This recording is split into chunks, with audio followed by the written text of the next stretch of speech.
Permisi, paket untuk Mbak Fatma. Ada kiriman surat kilat dari butik Glow and Glam. Sini pak, paketnya buat saya sendiri. Lain kali nggak usah pakai teriak-teriak segala, berisik tahu.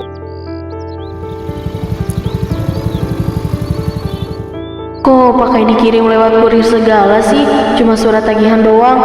Tapi gawat nih, ibu sama ayah bisa curiga kalau sampai baca surat ini.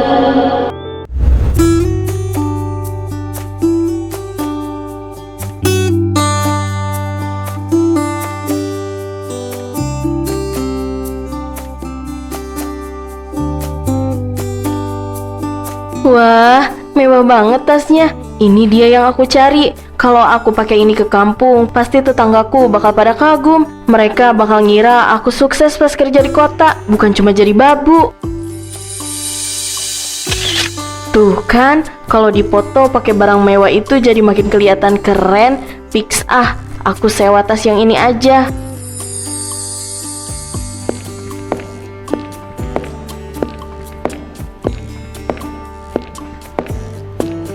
Aku mau sewa tas ini dong, Mbak. Kamu yakin itu barang asli loh? Biaya sewanya juga mahal. Kamu yakin sanggup bayar uang sewanya? Jangan sampai nanti tengah jalan kamu angkat tangan. Mbak jangan ngeremehin aku. Berapapun harganya aku bayar. Harga diri aku jauh lebih mahal dibanding uang sewa ini. Aku nggak mau pulang ke kampung dengan tangan kosong dan dianggap remeh sama tetangga. Ya sudah, kalau emang udah yakin, mana KTP-nya? Buat dijadiin jaminan. Nih, tanda tangan di sini. Ingat ya, begitu kamu tanda tangan, semua tanggung jawab ada di tangan kamu. Kalau lecet ataupun rusak, bakal ada dendanya. Tenang aja, aku nggak bakal takut. Aku pasti jaga barang ini dengan baik, karena aku bakal lakuin apapun demi terlihat berkelas. Oke, sekarang udah boleh dibawa tasnya. KTP kamu ditahan sampai barang sewanya dikembalikan ya. Tapi ingat, minggu depan aku tunggu transferannya. Jangan coba-coba ngilang loh. Iya, tenang aja.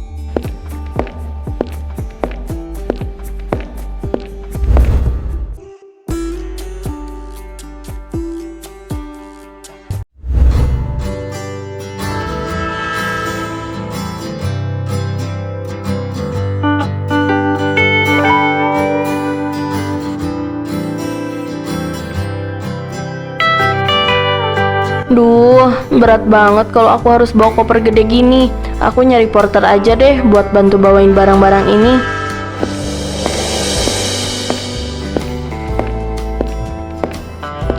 Selamat siang, Mbak.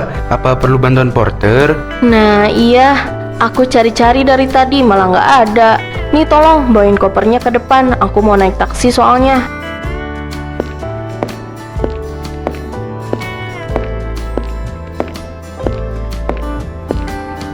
Pak, hati-hati loh angkut kopernya, jangan asal tarik. Itu koper mahal soalnya.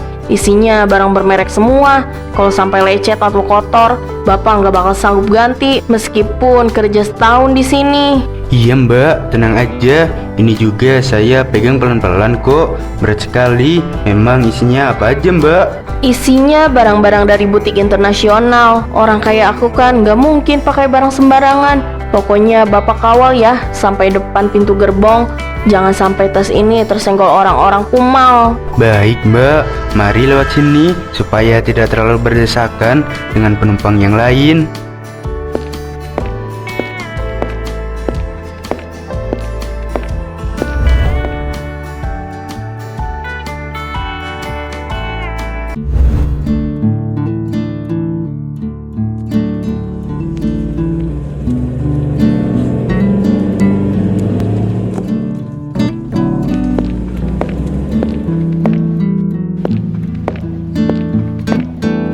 Ya Allah, Fatma, anakku sayang, akhirnya kamu pulang juga nak. Ibu rindu sekali.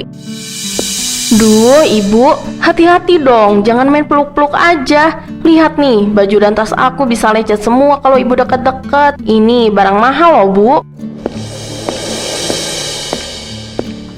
Kamu itu baru sampai, Fatma. Bukannya cium tangan atau peluk ibu, malah sibuk ngurusin tas. Kamu nggak rindu sama kita? Rindu sih rindu, tapi penampilan itu nomor satu. Oh, itu ada Bu Siti. Bu Siti, aku baru pulang loh dari kota. Wah, Fatma, pangling banget kamu. Gayanya sudah seperti nyonya besar ya.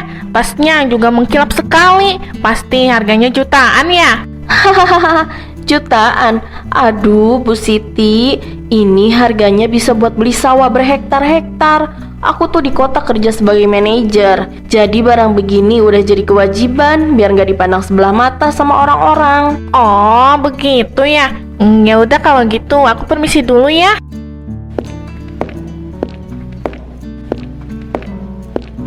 Kamu jauh-jauh pulang cuma mau pamer harta, Nak. Kenapa kamu berubah? Kamu nggak kayak dulu. Benar-benar asing banget ibu sama kamu.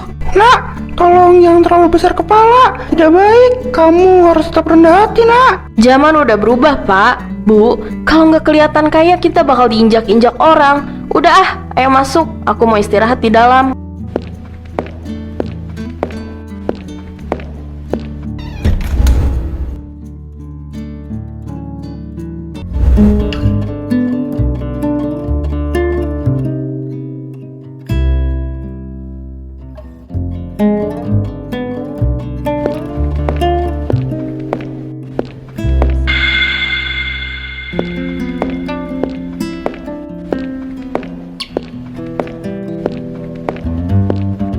Aduh, ternyata barang-barang mahal yang aku sewa lumayan mahal ya. Gimana ini aku bayar uang sewanya? Hah?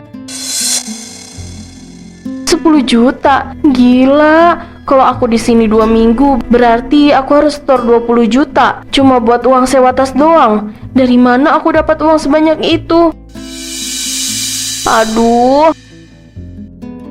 Sialan. Tabunganku udah bener-bener nol. Dan sekarang aku harus cari uang kemana? Aduh, aku terlalu nafsu pengen terlihat sukses di depan orang-orang. Sampai lupa kalau aku ini pengangguran yang gak punya pemasukan sama sekali.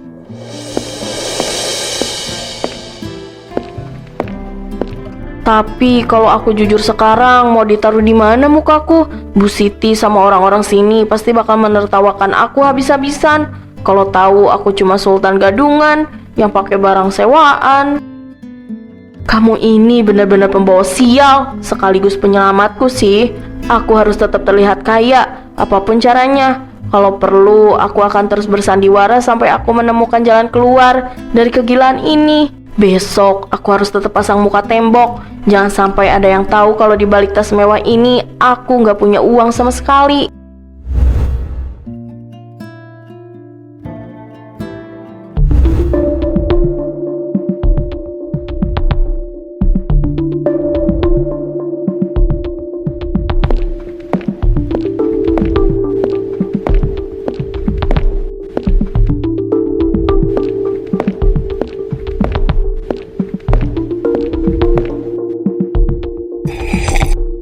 Aduh ibu-ibu, maaf ya jamuannya sederhana sekali. Di kota itu aku biasa makan di restoran bintang 5. Lidahku sampai agak kaku makan gorengan begini. Pasti kamu nyaman banget ya kerja di kota. Soalnya kelihatan sumringah banget wajahnya. Kalau yang kerja capek kan pasti kelihatan kusut. Hahaha, iya dong. Siapa yang gak bahagia kalau kerjanya enak? Terus gajinya gede. Makanya aku merantau sampai 5 tahun gak pulang-pulang. Karena emang betah banget kerja di kota. Ya ampun, Fatma, tas ini halus banget ya permukaannya. Ini pasti harganya lebih mahal dari cicilan motor anakku ya. Ih, hati-hati Bu Ririn. Ini tas branded. Gak sembarangan orang bisa beli di mall biasa. Jadi jangan disentuh sembarangan ah. Oh, iya maaf, aku nggak tahu soalnya. Nih ya, aku tuh sekali gajian aja bisa beli 2 atau 3 tas begini. Padahal harganya sampai puluhan juta. Tapi karena aku suka banget barang mewah, jadinya tinggal beli-beli aja. Ya maklum lah, aku kan kalau belanja nggak perlu lihat label harga lagi. Hahaha. Nah, beruntung banget ya orang tuamu punya anak manajer sukses begini. Kamu pasti tabungannya udah miliaran ya di bank. Hahaha.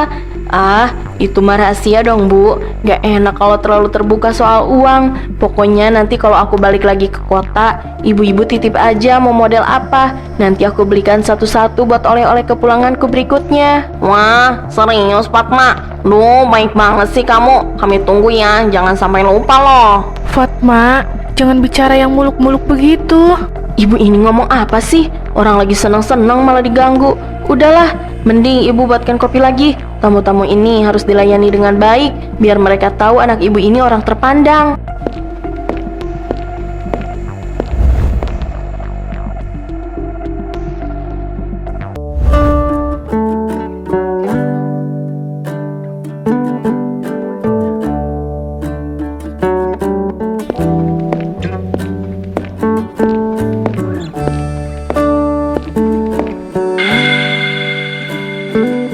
Ya ampun, Lilis. Fatma. Wah, kamu udah pulang merantau?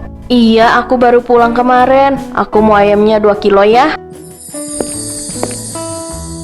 Kok kamu masih betah aja sih jualan di tempat bau begini? Iya, mungkin emang udah nasib begini. Fatma, kayak kamu sekarang udah kayak istri pejabat aja sih. Itu tasnya branded ya, kelihatan mewah banget. Iya dong, mana level aku pakai barang KW. Harga tas ini aja kalau dikonversi mungkin setara sama modal usaha kamu setahun penuh di pasar ini, Lis. Ini ayamnya jadi 50.000 aja. Aku kasih diskon harga teman.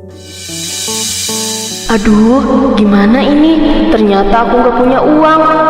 Duh, Lis, sorry banget ya. Kayaknya dompet aku yang satu lagi ketinggalan di rumah. Ini dompet ini isinya kartu kredit semua. Udah pasti nggak bisa gesekan di sini. Masa sih orang sukses kok uang 50.000 aja nggak punya? Masa kalah sama penampilannya? Ih, kamu gak percaya? Aku ini manajer. Uang segitu receh buat aku. Masalahnya aku nggak bisa bawa cash banyak-banyak. Bahaya tahu. Ya sudah, kalau nggak jadi beli nggak apa-apa. Kalau gitu tadi nggak usah pamer. Toh bayar ayam aja nggak ada duit. Sial, malu banget aku pakai ketahuan gak punya duit segala. Ah, kenapa sih? Tadi aku nggak cek dulu. Jadi malu kan ketahuan gak punya duit.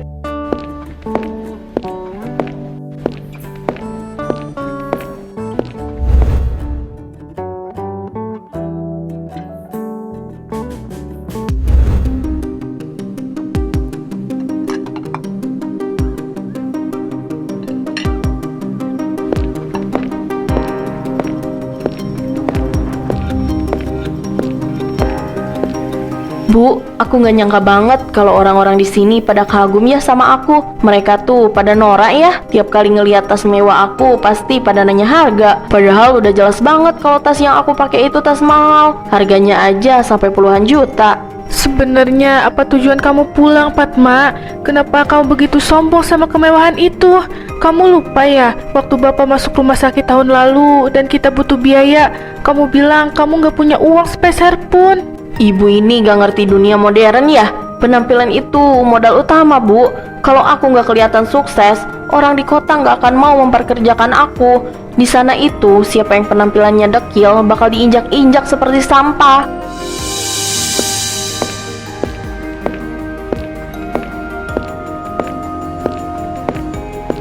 Tapi ini di desa, Nak, bukan kota tempat kamu bekerja. Bapak sama Ibu butuh kejujuran kamu. Kamu ini sebenarnya kerja apa di sana? Hah? Sudahlah, Ibu jangan sok menasehati kalau nggak tahu susahnya cari muka. Aku bosan dengar ocehan Ibu yang cuma bikin aku pusing. Kebohongan itu bakal menghancurkan kamu, Fatma. Terserah apa kata Ibu deh. Intinya aku udah nggak betah di rumah ini karena selalu dinasehati. Lebih baik aku keluar cari udara segar.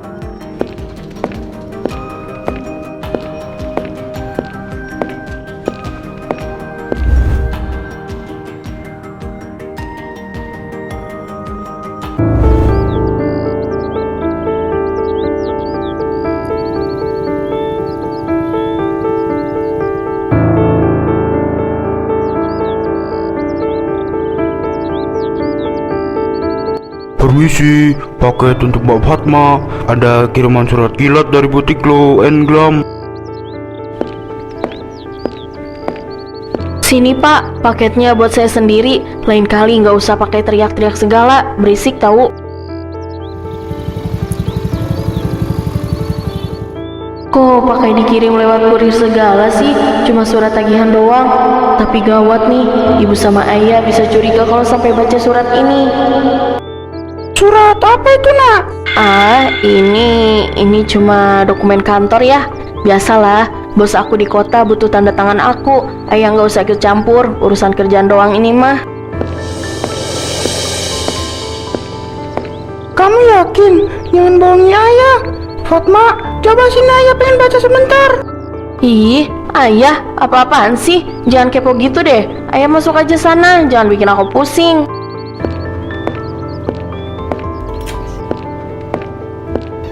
Sial, Mbak Lilis bener-bener nekat kirim surat peringatan ke sini. Jantungku mau copot rasanya. Kalau sampai besok uangnya nggak ada, tamat sudah riwayatku.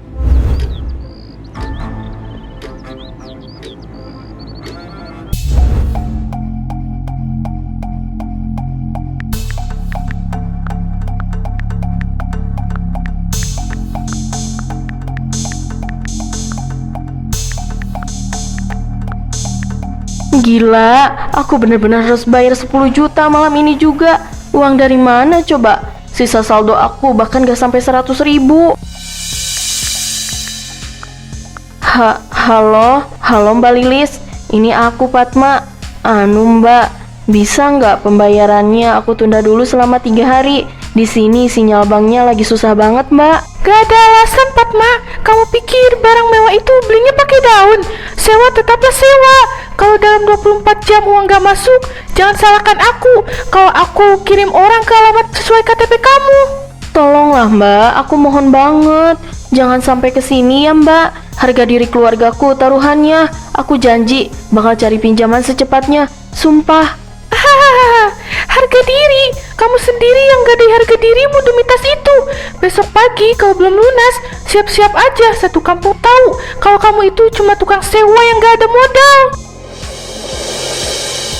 Mati aku, bener-bener gak ada cara lagi. Kenapa aku bodoh banget sih pakai acara pamer segala? Gara-gara benda itu, hidupku hancur. Besok pagi kalau mereka datang ke rumah, mau taruh di mana muka aku? Stres banget rasanya.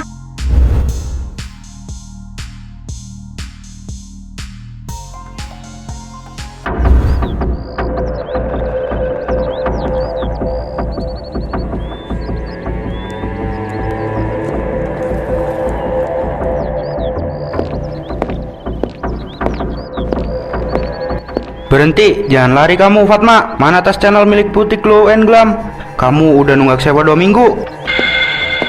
Shh, pelankan suara kalian. Jangan teriak-teriak di sini. Ini urusan pribadi. Nanti saya transfer, sumpah.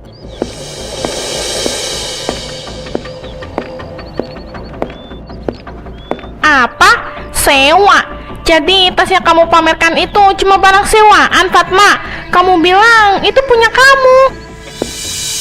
Nggak usah banyak alasan, sesuai kontrak. Karena kamu gagal bayar, barang ini kami sita sekarang juga. Dasar tuang tipu, modal nekat doang mau gaya selangit. Tolong mas, jangan sekarang. Malu saya sampai tetangga tahu. Kasih saya waktu 1 jam saja buat ambil uangnya. Halah, jadi selama ini kamu cuma mau pamer doang. Ternyata kamu cuma sultan gadungan. Malu-maluin orang kampung saja kamu ini.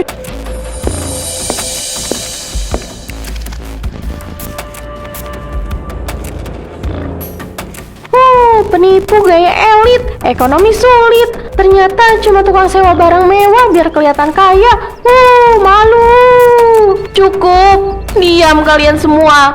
Aku cuma nggak mau kalian remehkan.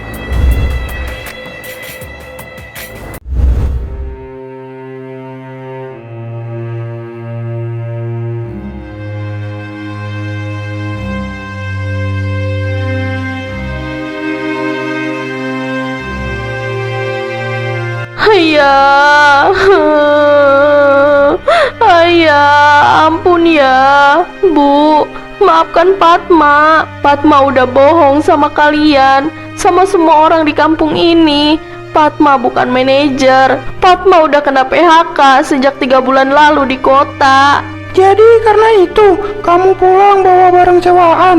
Kamu lebih pilih terlihat kaya di mata orang lain daripada jujur sama orang tuamu sendiri yang setiap malam mendoakan keselamatanmu. Fatma capek diremehkan ya. Fatma ingin buktikan kalau Fatma bisa sukses sendiri di kota. Fatma gak mau pulang dengan tangan kosong dan dianggap gagal sama tetangga-tetangga itu. Nak, bagi ibu dan ayah, kamu pulang dengan sehat saja itu sudah lebih dari cukup. Harta itu bisa dicari, nak. Tapi kejujuran dan nama baik keluarga kalau sudah hancur begini, bagaimana cara memperbaikinya? Fatma menyesal, Bu. Sekarang semua orang sudah tahu kalau Fatma cuma penipu. Fatma malu banget. Rasanya nggak mau keluar rumah lagi selamanya. Penyesalan memang selalu datang belakangan. Sekarang hapus air matamu. Mulai besok kamu harus buktikan kalau kamu bisa berubah tanpa perlu topeng kemewahan itu lagi. Iya ya, Fatma janji gak akan mau lagi mengejar gengsi yang cuma bikin hidup tersiksa begini. Fatma mau menebus semua kesalahan Fatma.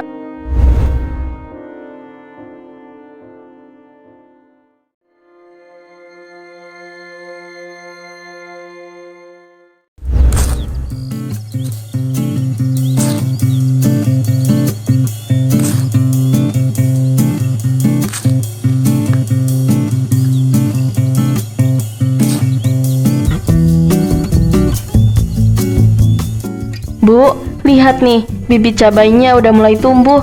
Ternyata pegang cangkul lebih menenangkan ya, daripada pegang tas sewaan yang bikin stres terus. Nah, begini kan enak dilihatnya, nak. Gak perlu dandan menor atau pakai barang mahal yang cuma buat pamer. Makan dari hasil keringat sendiri itu jauh lebih nikmat dan barokah. Iya Bu, Fatma bener-bener kapok. Kemarin itu Fatma seperti orang gila, mengejar bayangan yang gak ada ujungnya sampai tega membohongi ibu sama ayah.